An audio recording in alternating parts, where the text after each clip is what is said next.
Welcome to Vacuum Wars, and to our updated review of the Narwal Flow 2 robot vacuum. The Flow 2 landed a spot on our top 20 robot vacuums list when we tested it in our studio, although some of its performance was not as strong as the original Flow. After the other high-performing mid-range and flagship releases that came after it, the Flow 2 did drop off of our official list. But we wanted to see what it was like to live with this robot on a day-to-day basis in a regular family home. So we sent our model in for a home test with Amanda, our staff writer for robot vacuums. She kept the Flow 2 for 3 months, using it on a regular basis in her busy family home. And in this review, we're going to reveal what she liked about this robot, what she didn't like about it, and whether or not she would recommend it. Links are in the description, and let's get started. The main level of the house is 750 square feet, which is about 70 square meters. It's made up mostly of hard floors and area rugs. The home has 3 school-age children who often leave shoes or art projects around on the floor, and she also has a large German Shepherd mix who sheds a lot of hair. The most important features for her use case are mopping, pet hair, and obstacle avoidance. The first big pro was the mopping. In fact, she felt this was the strongest mop she's used in her house to date. In her initial studio review, the Narwal Flow 2 got a fairly low score in her stain tests. This was surprising, since the original Flow had been so strong in mopping and the Flow 2 had so many upgrades. During the initial setup after bringing it home from the studio, there was a significant firmware version update. Brands will often release these updates, especially in the early months after the release, to patch any discovered issues. While we don't know if the firmware update is the reason that the mop did so much better, it seems a likely explanation because the mop was excellent. She never had leftover residue or streaks on the floor, and it was the cleanest mopping job she'd seen from a robot so far.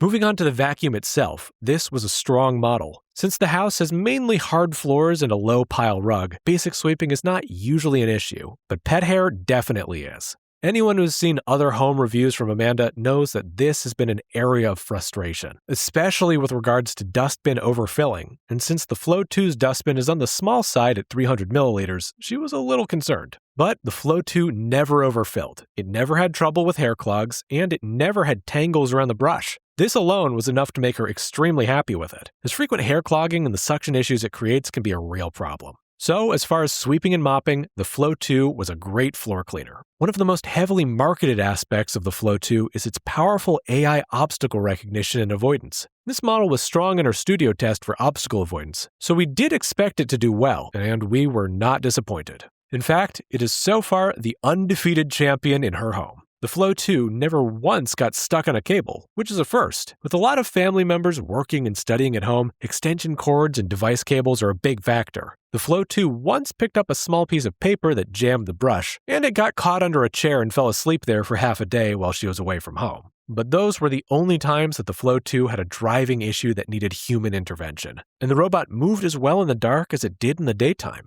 In her experience, it was a legitimately autonomous floor cleaner. She tried to test the feature where it can supposedly recognize and pin the location of valuables to the map when it encounters them on the floor, which needs to be activated in the app. But this feature never seemed to work for her. Since it's a new technology, it might need a little time to mature, but it does have a lot of potential as far as the future of robot vacuums as home assistants. The navigation was good, and the robot moved quickly through a cleaning run. When running the vacuum and mop simultaneously, it took right around an hour to clean the whole floor, and when she separated them to vacuuming before mopping, it only took an extra half hour longer. She sets vacuuming before mopping for robots that struggle with the fine grit and clay in her region that can cause streaking. But it wasn't a necessary measure for the Flow 2, so she went back to running the vac and mop at the same time. The battery was not an issue because the floor plan is not large, but in our studio tests, the Flow 2 had a very high battery efficiency score, and we estimated that its square footage per charge is over 2,300 square feet. So while this home doesn't need that kind of efficiency, we don't expect battery life would be a problem with this model. The base station was a pro. She never had the kind of hair clogging issues that can be a problem for pet hair.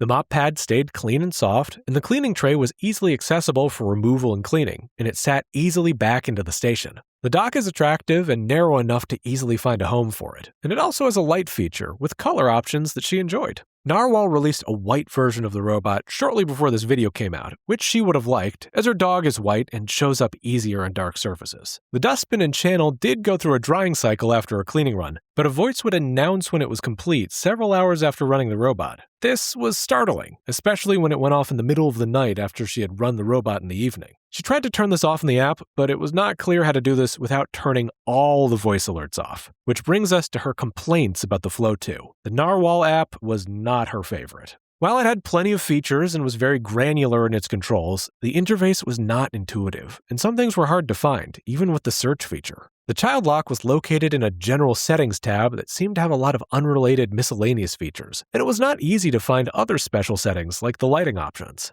This was something she saw a lot of in the app, where features seemed to hide in tabs that weren't easy to guess. She also had a little scare during the initial mapping. The setup was user-friendly, and the robot moved quickly through the house for its first mapping, maybe a little too quickly, which was alarming when it first encountered the staircase. It darted to the edge and stopped itself there quickly several times, with its back end tipping up just enough to be worrying. She didn't capture footage of this because she was rushing over to the robot with plans to rescue it, although it never came to that, and she didn't wind up needing to grab it. It never went over the edge, and it never came that close again after the initial setup, but she put a no-go zone on the map as an extra precaution. The robot itself is also a lot taller than a lot of flagships we've seen this year. It was able to get under the furniture, and the extending mop and side brush had good reach under her kitchen cabinets. But a home with lower clearance on furniture might notice the size difference, and the robot did pick up a scratch on the top somewhere along the way. There were some features that she didn't think were useful, like a pet mimicry option that she was pretty sure was going to scare her dog. And those sorts of extras can make a robot more pricey without adding performance value, which is something to bear in mind. But just at a performance level, the Narwal Flow 2 wound up being one of her favorite robots. It was exceptional at all of the priorities she most cared about, with standouts in both vacuuming and mopping, and the intelligent obstacle avoidance was very successful. Its pet hair performance was also a huge plus, but she does think the app has too much of a learning curve. You can see all of our top-performing robot vacuums on our top 20 robot vacuum list. We purchase every robot we test, and our reviews are never sponsored by any brand. Don't forget to subscribe to Vacuum Wars before you go. Thanks for watching.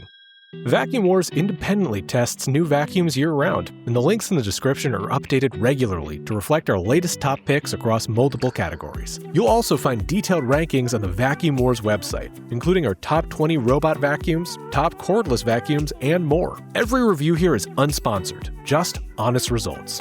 Subscribe so you never miss one, and tap the next video to keep watching.